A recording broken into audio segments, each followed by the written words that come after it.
Hello, everybody. Welcome back to Papa's Saw Shop. I'm Papa, and today, well, I'm going to show you something that's I've heard a lot of people complain about, and this is I'll show you a little bit about what I'm going to be talking about here, and then we'll pause it and then we'll come back. So anyway, let's get to it. So today we're going to be talking about these little guys right there. See that? That's what we call a circlip, okay?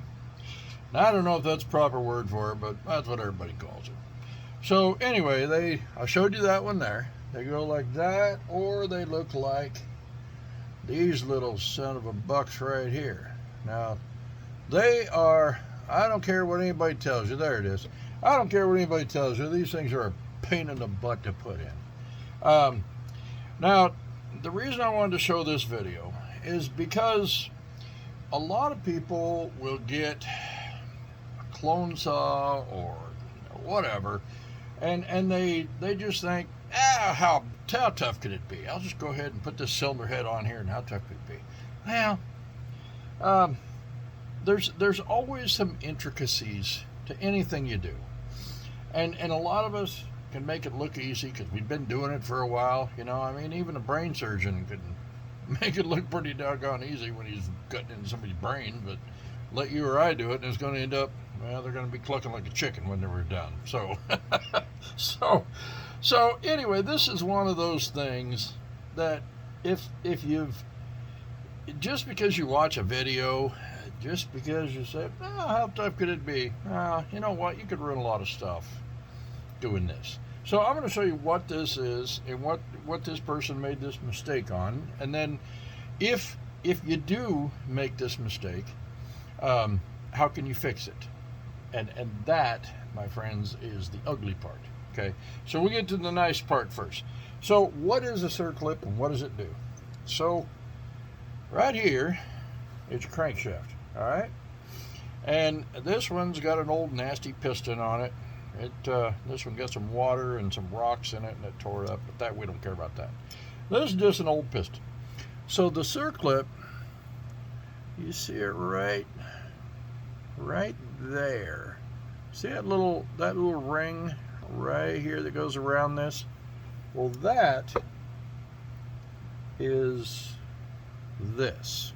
Okay? So you got on the inside, I'll show you the upside down part of the piston here.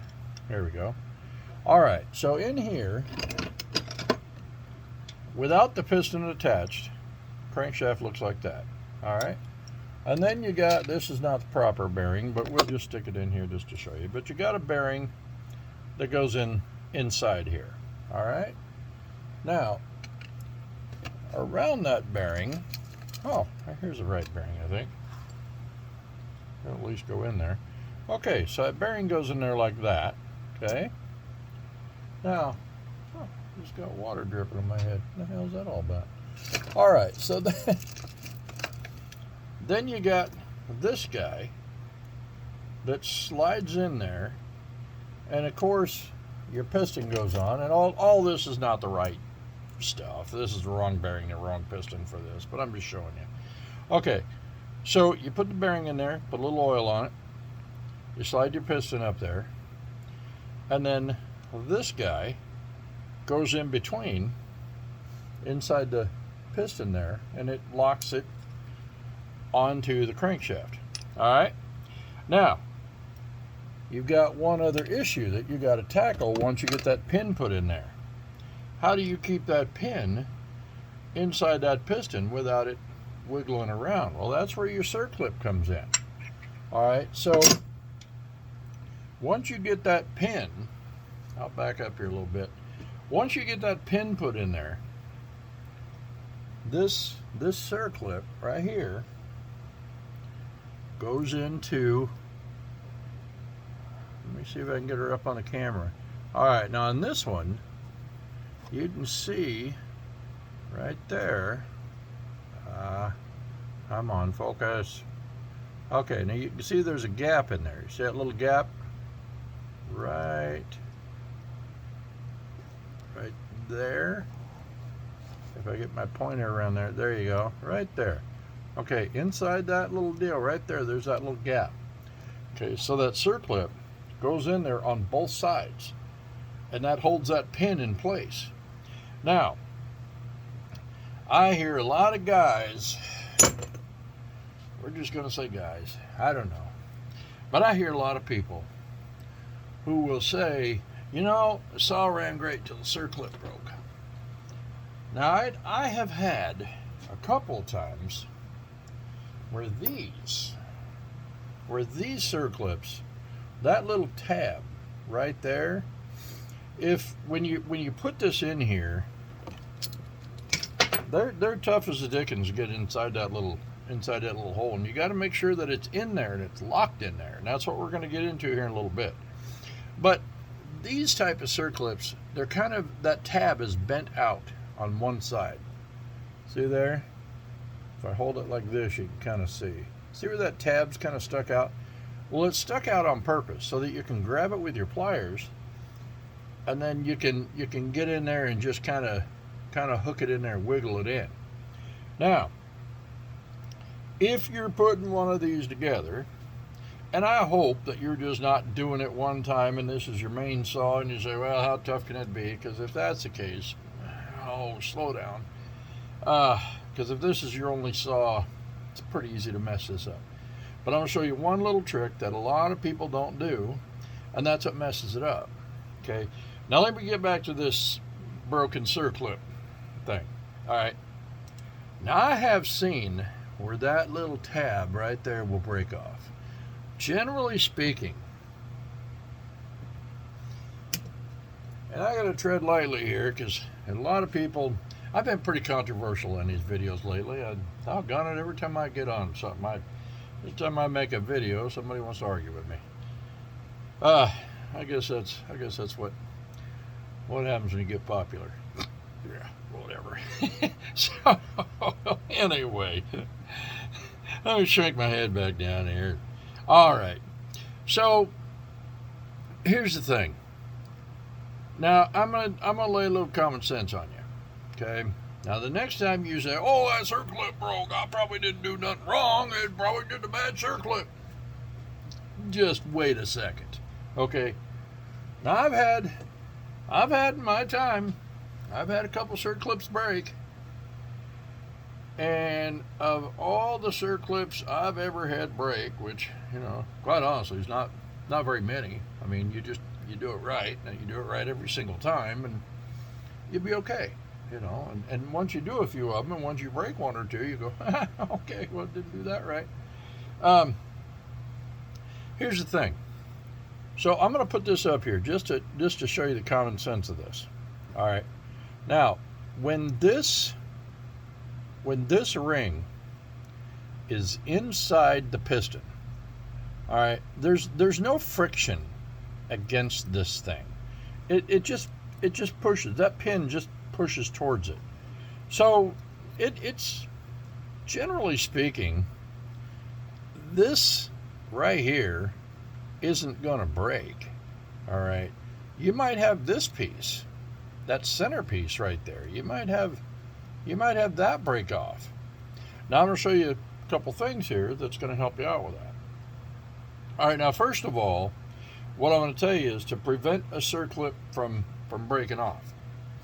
Okay, once you get this in, and you know it's in, reach in there. I've got a little tiny pair of dikes that I use, and I get in there and I just snip that little piece right off of there. All right, so if you snip that piece off, it can't break once it's in there.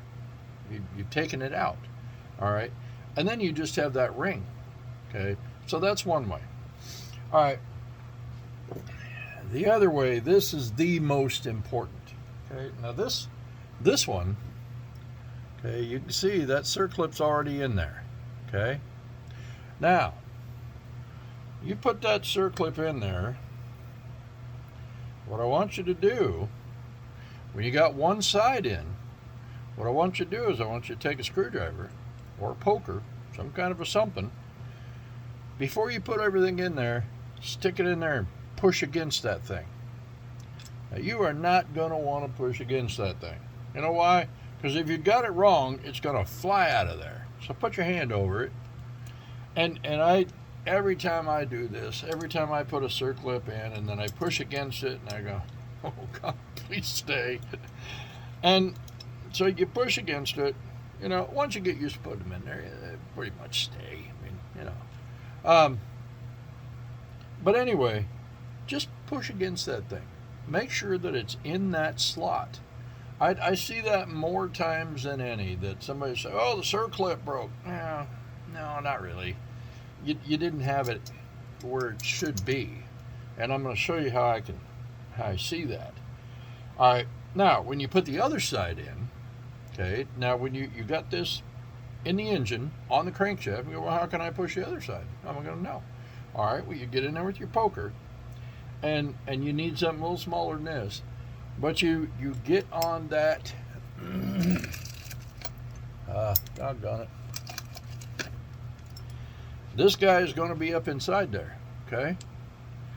So you reach past the Circlip that you already have in, and just push on that guy right there. Give her a good push. Give her a good push. Now, you can always reach through there, even with a smaller. I've got a little drill bit here that I keep right on the bench, just a little tiny guy. And what I'll do is I'll reach right through that whole damn thing, and then on the other side, I'll put this up the camera, and on the other side, I just line that thing up.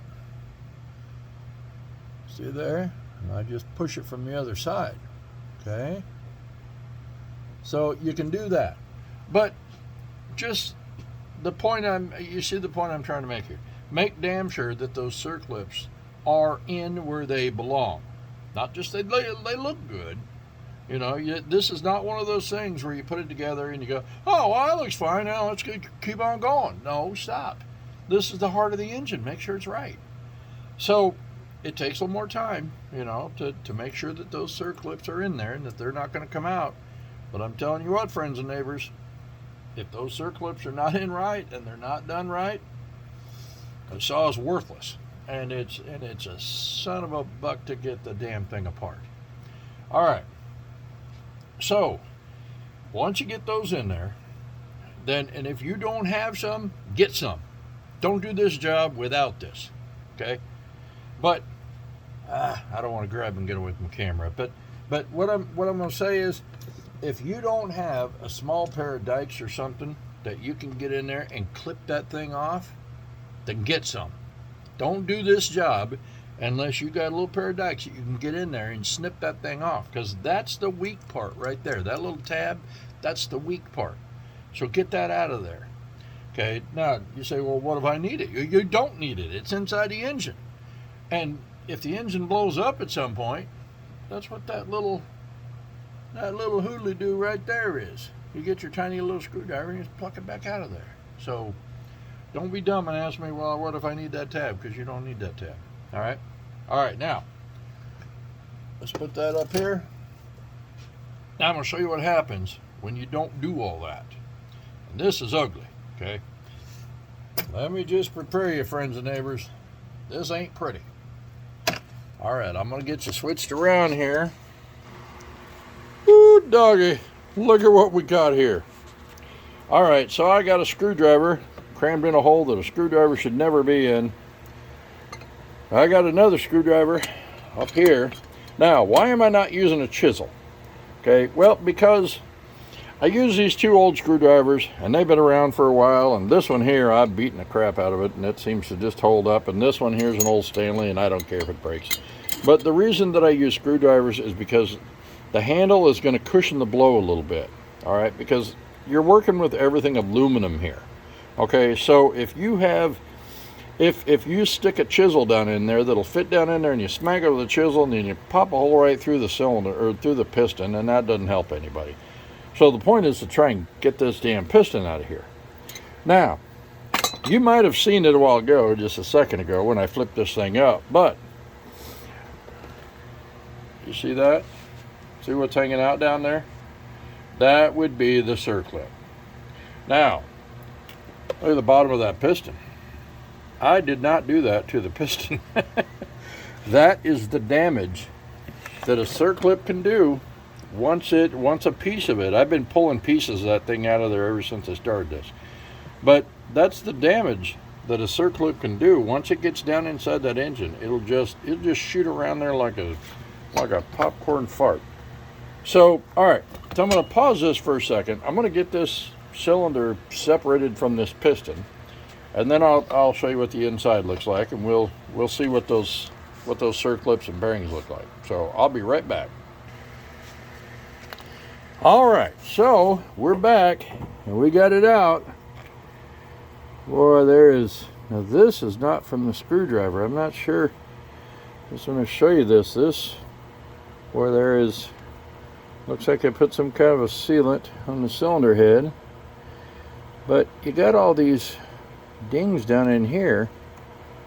So here's the top of the piston's all beat up just because that's where the screwdriver was hitting. And the Circlip that was broke, I'm trying to look down in here with the camera light here, and because it was kind of there. We all saw it right on the edge of the piston, but it was right here. It was riding up on this side. And when I finally got that piston knocked loose, all I heard was a ping, like I was working on the German watch and one of the springs came loose. So I'm pretty sure that's what I heard.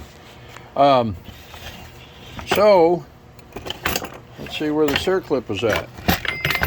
Now you can pretty much bet that if the damage, oh jeepers, look at that.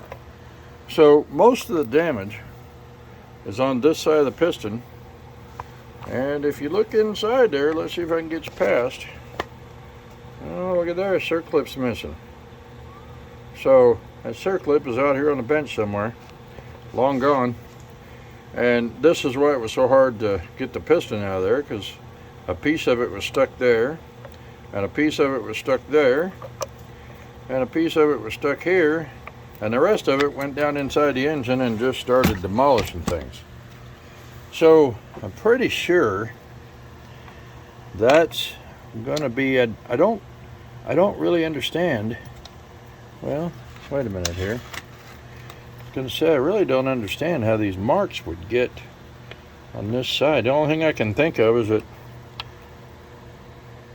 if I would have hit that with the, but yeah, I'm trying to think if I would have hit that with a screwdriver or not, but I don't see how I would have, because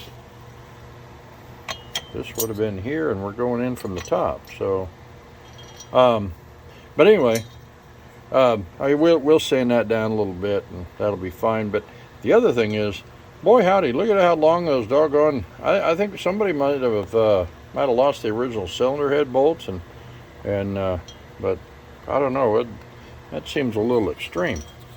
But this cylinder head, it just, everything's toast in here.